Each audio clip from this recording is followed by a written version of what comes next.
kaulan neangan 5 perkara, ternyata kapanggih di 5 perkara. Wabna tarkadzunub, kaula neangan supaya ninggalkeun dosa, supaya teu hayang ngalaksanakeun dosa teh kumaha carana. Ternyata fawajadna kaula fi duha, kula manggihan di salat duha. Ternyata lamun urang sering salat duha sekali, 2 kali, 3 kali, poe, sepoe, 2 poe terus we. Setelah 40 poe bakal ngarasakeun nikmatna ibadah. Embung nu ngaran teu salat. Sanggeus salat embung teu berjamaah. Eta balukar tina salat duha. Bakal dibere ngeunaheun geura ge. Eta geus kapanggih ku wali Allah nu ngaran Syakikil Balki. Ngeunaheun sakira ternyata tina hasil duha ngawarung, mun ngawarung teh mah jadi lancar ngawarungna. Anu balanja masyaallah eta ngeungkeuy ngahutang kabeh.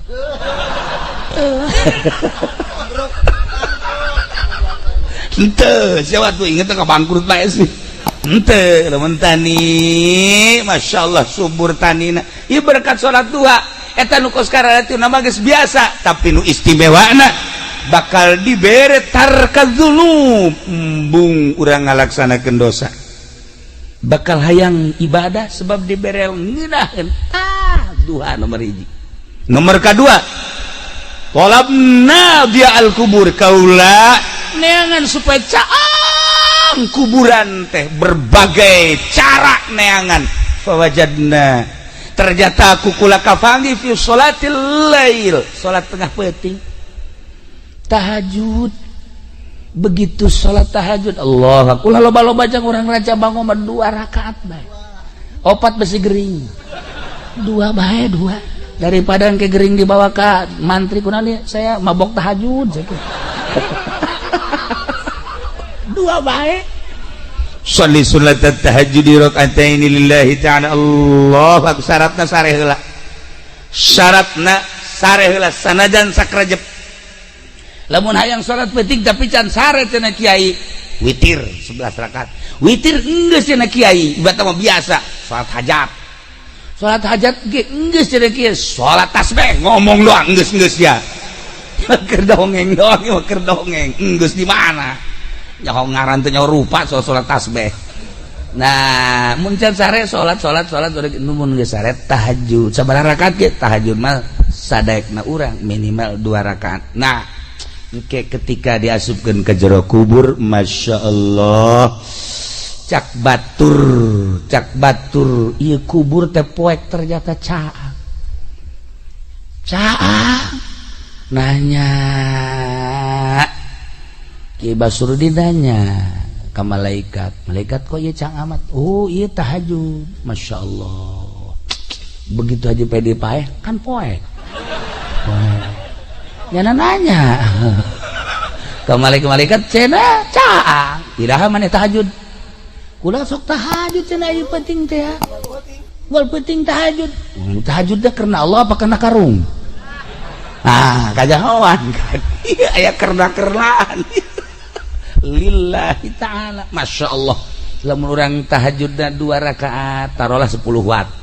Lamun 4 rakaat tadi 5 watt, kuari 10 watt. Lamun kuari gedep rakaat, wah 20 watt, masya Allah.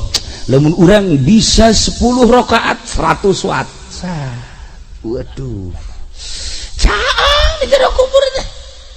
Kapanggih ku kisah kikil bakli fawajadna fi sholatil lail, caang kubur teh kapanggih dina salat tahajud. Mantak wayahna ieu ti kuari tahajud 2 rakaat bae. Kukula barang geus dicerita-ceritakeun kieu ya alhamdulillah ngaji pendi tahajud.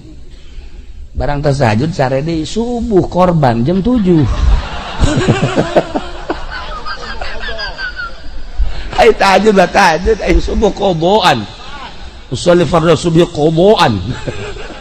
Ieu teh beres padi. Aya jelema nu kos kieu nya. Nah ieu Syakikil Balki jaritakeun fawajadna fi sholatil lail. Ya Allah ya Rabb.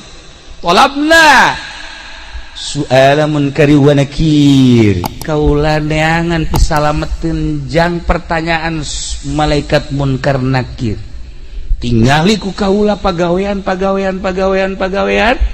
ternyata fawajadnahu fi qiraatil Qur'an kapanggih ku kula horenganan jang ngajawab pertanyaan soal munkar nakir adalah maca Quran. Ya Allah ya Rabb, lamun Sidina Abu Bakar Siddiq radhiyallahu anhu nama tamat Quran teh berang satamatan penting satamatan hese ngomongkeunana tak kos kitu mah kabelah dieuna nyana salat 2 rakaat tahajud usolli sunat tahajud di rakaatain Allahu akbar rakaat awal ti alif lam mim datang ka surat kahfi rakaat kedua ti surat kahfi datang ka qul a'udzu birabbin nas masyaallah karim kabelah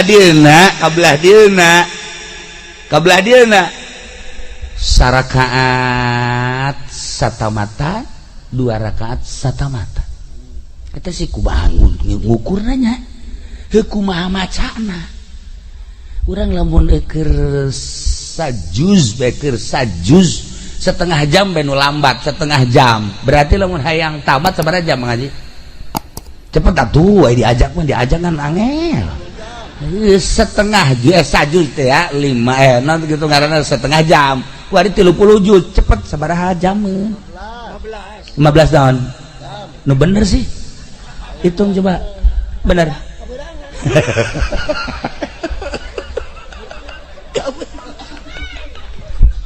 hese kok ieu bisa rakaat saquran 2 rakaat saquran deui alamna nu beda horeganan alam teh karasa ku urang mah alam kieu alam syariat di alam luar syariat mah eueuh ieu eueuh berang eueuh peuting eueuh jam ngancelok ka alam eta seperti kos kitu aya keneh ku ari ge nu seperti kitu teh aya keneh oh kiamat lamun nu kos kitu anu kos kubacana kiai eta anu lamun hayang ka Mekah Mekahna dideketkeun teu ngalengkah salengkah mantak jangan mah gilir ge teh kudu naik mobil atuh jangan mah gilir nu ngora dideketkeun ngalengkah ka dinya nah nyaho-nyaho mandi bae geus dinu kolot bloon teh jelema nu kos kitu nya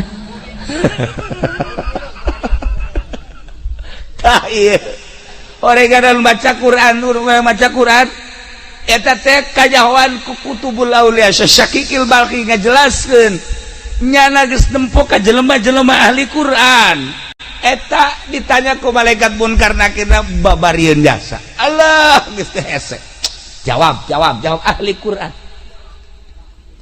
jelema talar Quran setelah talar Quran ustad geus talar Quran kebelah dieuna jadi calo Quran teu dibaca jadi calo tanah Quran teu dibaca 10 tahun nyana nyaloan akhirna Quran poho boleh bejakeun begitu poho ada bebejak ka kula kiai aduh cenah kula ieu talar Quran aju kula nyalo 10 tahun akhirna sugih henteu Quran poho cek cenah ieu ku kula rada dicarekan talar deui awas ya lamun sampaikan ka paeh haju ieu Quran can katalar siksa sekolah hafizul Quran silaka lamun datang ka paeh henteu kembali deui teu kudu dicaritakeun hadisna waktu langsung we nyana balik ka mana alar deui Quran oh dimulayan deui terus encan kaburu katalar maot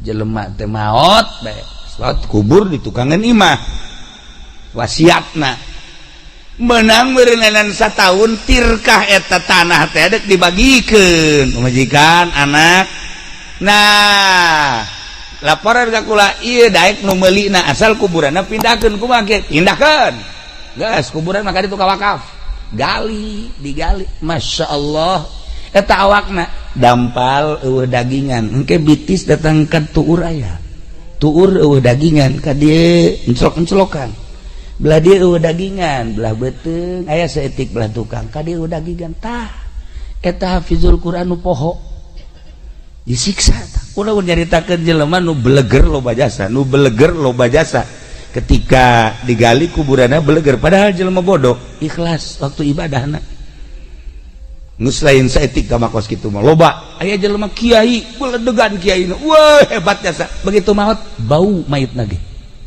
lamun urang Abu Yadahlan ketika maot guru abah guru urang sararea nuanieun kan mandiat nungguan abah begitu abah datang karak di pandian nu bantak teu wani kunaon seungitna luar biasa Masya Allah sengit aya kiai tilu kiai nu ngundang kula encan di pandian bau encan di pandian geus bau kula nanya ieu pagaweana salian ting nyai naon sih orenganan ngeridit-ngeriditkeun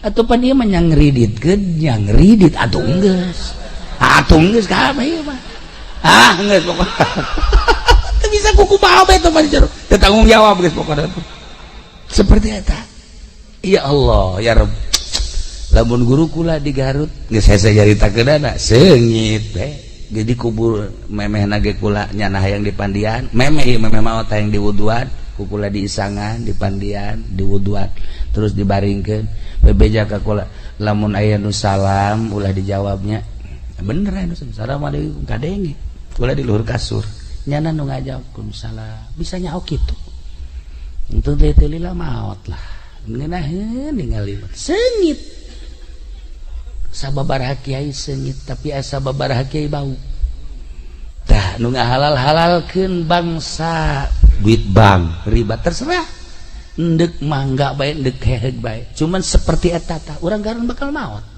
bakal bae kiai bae geus kos kitu komo si ieu geus teu caritakeun jakuarina geus kaambe can maot geus kaambe atuh kumaha mantak kukula diajak ka mamana ge pamajikanna tilok nanyakeun tilok naon tilok sugan telepon pamajikanna kiai aya salaki nya tilok kanyana tilok deui geus dianggap paeh ti heula oregana lain paeh jelemana paeh etana lah pokona mah geus dicak pamajikanna geus mangpaatna ja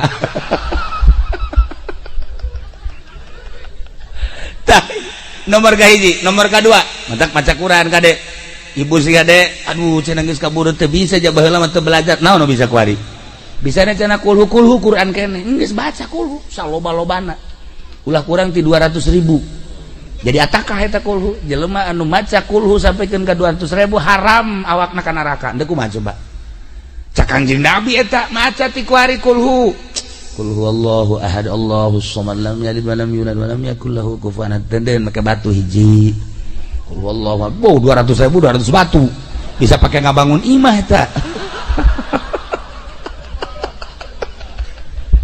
tah hiji nomor ka hiji guys nomor kedua nomor ka tilu hiji tadi ka naon kitu ngaranna nomor ka hiji neangan naon tadi nomor ka hiji salat duha neangan tarka dzunub nomor kedua dia al kubur nomor katilu soal munkar nakir maca Quran nomor keempat talabna ubur sirat kaulan neangan supaya lancar di jembatan siratal mustaqim neangan pagawean kaditu ternyata fawajadna fisaum was sadaqah kapanggih di puasa jeung sedekah ya Allah ya Rabbi jelema anu sok puasa di luar Ramadan Senin Kemis komo terus-terusan puasa tapi lillahi ta'ala ulah hayang nanaon aya nu sok puasa tuh aya 40 poe puasa mana golok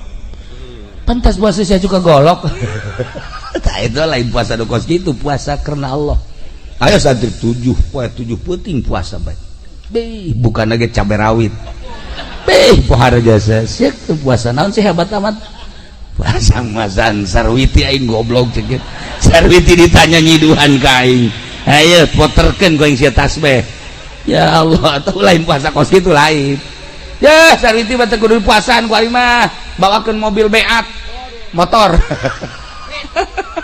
dah sia kosok jasa bisa maca beat segala naon beat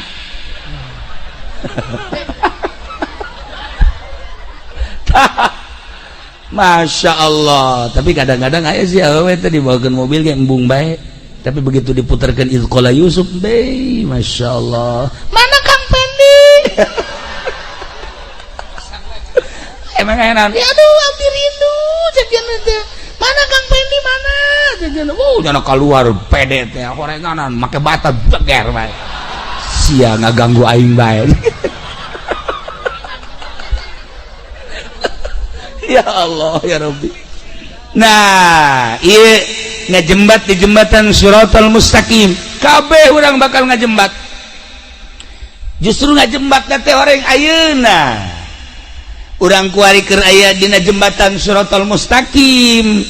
Kuari ngajembatna. Anu kuari sering sedekah, nu kuari sering puasa, eta ngajembat di jembatan Shiratal Mustaqim. Nah, Masya Allah, aya anu sakilat kos kilat datang ke surga.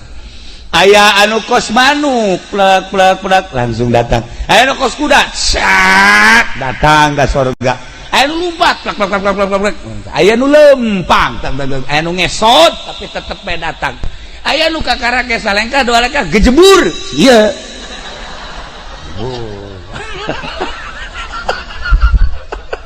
Jalan ke gejebur bae. Bagus tadi awal. Aduh, keadaan ada kumaha tuh. Sodako. Masya Allah, can nyorang kula ngadenge di pondok anu ngaluarkeun zakat.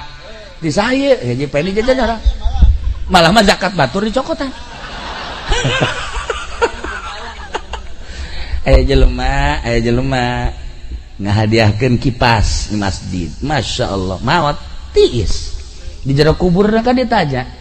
Begitu ditanya maca Quran osok, ieu tiis daun ieu tiis. Tiis teh maneh baheula ngajariahkeun kipas di masjid. Masya Allah, hanjakal teu AC cekna teh.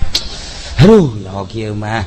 Ieu kipas-kipas anu kuari dinikmati di masjid tah kuari maneh nu tiisna. Masya Allah, alhamdulillah, cek tiis kan.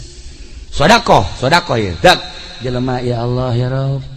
Mang Haji kula ieu can dahar ti kamari. Ya tah bere tah. Aduh dulur kula ge ieu teh sararusa tah dibere. Tuh batur anu keur sempit hatena kemudian dibere jembar hatena ngenyebrang di jembatan Shiratal Mustaqim na babari. Datang ka Haji Pendi. Haji kula ti kamari cang dahar. Saha? Ye, tu lain dahar sia. Teu kuat coba.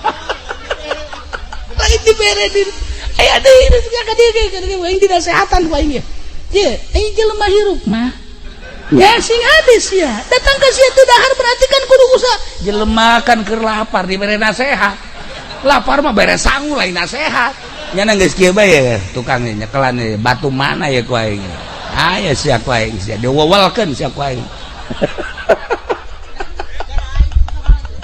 Masya Allah. Ai jelema butuh dahar, bere dahar nasehatna. Jelema butuh ilmu, bere ilmu nasehatna. Jelema hayang kawin, bere awewe nasehatna.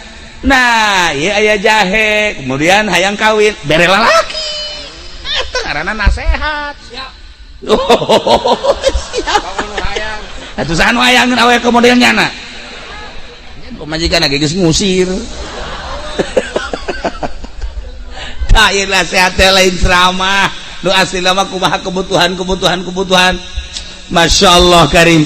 Nah ieu kubur sirat kapanggih ku kisakikil barqi. Ternyata dua hiji puasa nomor kedua sedekah. Sebab eta adalah sarana pamereti Allah jang nyalametkeun urang. Ketika urang jadi jelema sugih, kiai mah meureun zikir penting teh, kiai mah maca Quran, santri mah meureunanan sholawatan, aing mah sakieu ayana lah, aing mah endeup ngagunakeun sarana nu aya ti Gusti Allah dititipan harta. Nah, petakeun ku urang parkir miskin mana yatim piatu, masjid mana nu can anggeus, tetangga mana nu butuh, ya Allah pondok pesantren mana tuh pan ieu mah aya masjid ge anu datang maji ieu keramik dan can bejakeun ka masyarakat sok geura saha anu siap karo Mang Haji Panderi tuh panjeun mah tuh atuh masyarakat geus beres kabeh aya kene kekurang maji aya kurang mangsa 10 meter kan coba nu sejen heula Sejen cenah beres leuwih duit da leuwih ieu mah haji kadegan duit da basah tokoh masyarakat kos gitu. Nah lamun tadi jelema mere kipas ai prak di pondok papan kipas leungit barang diteliti barang diteliti si eta nu nyokotna. Ya Allah laporan ka kula kiai kumaha cenah naon batur makan jariah kipas ieu mah ku Haji Pendi can dicokot atuh teu aneh boro-boro kipas kotak masjid ge pan laleun geus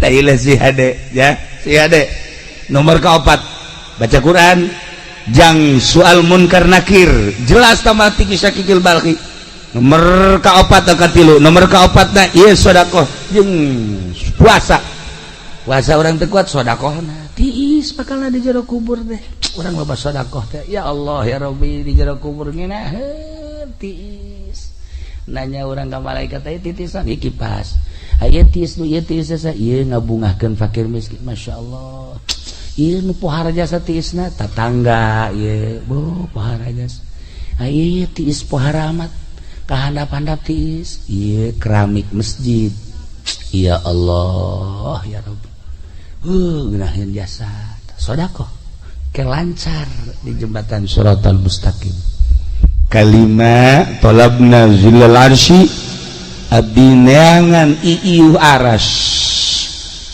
ke di akhirat urang kepan dikumpulkeun di mahsyar kiamat ba'ats udang ti kubur berangkat kabeh ka mahsyar panon pengan sadeupa sakieu deuk kumaha sakieu langit kaopat panas pahar engke mangan sakieu satangtung panas aya nu kesang teh liput aya nu kesang datang ka mata nu kesang datang ka irung nu kesang datang ka sungut nu kesang datang tergantung kumaha amal-amal masing-masing panas tah engke aya anu seuseurean we batur mah kapanasan nya mah kieu malah meneangan rokok di Samsu aya rokok we sakieu sia nanyakeun rokok di akhirat pabrik lagi sareueuh emang enon tenang batur kapanasan ku iman teu cak sapanas dan teu cekeun tenang ya Allah ya Rabbi ku geunaheun horeng kapanggih ka iuhan zilul arsy teh ku kisah kikil balhi kapanggih ku anjeunna talabna zillal arsy